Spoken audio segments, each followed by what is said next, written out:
శ్రీ కల్వకుంట్ల తారక రామారావు గారు. అధ్యక్ష, ముందుగా శాసనసభ అధిపతిగా ఎన్నికైన మీకు హృదయపూర్వకంగా మా పార్టీ పక్షాన, మా అందరి పక్షాన కూడా హృదయపూర్వకంగా మీకు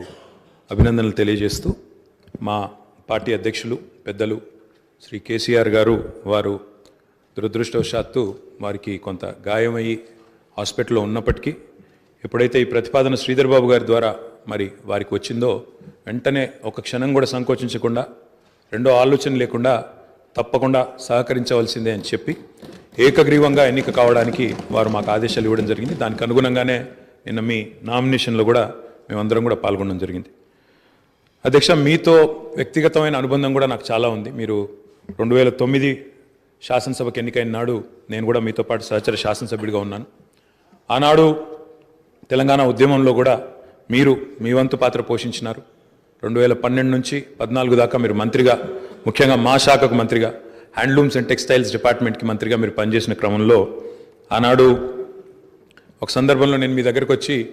మీరు రండి, సిరిసిల్లకి మీరు రావాలి, ఎందుకంటే రాష్ట్రం మొత్తంలోనే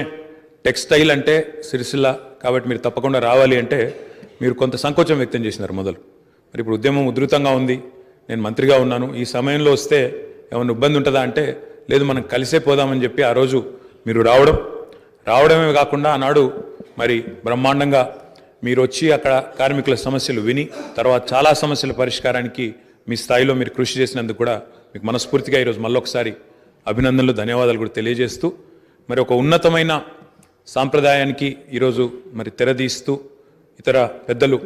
గౌరవనీయులు తెలంగాణ రాష్ట్రం ఏర్పడ్డ తర్వాత పెద్దలు శ్రీకొండ మధుసూనాచారి గారు, తర్వాత శ్రీ పోచారం శ్రీనివాసరెడ్డి గారు, తదనంతరం మీరు, మరి వారు ఇద్దరు కూడా నెలకొల్పిన సాంప్రదాయాలు, కాపాడిన విలువలు, వాటన్నిటిని మీరు కూడా పరిరక్షిస్తారని మనస్ఫూర్తిగా ఆకాంక్షిస్తూ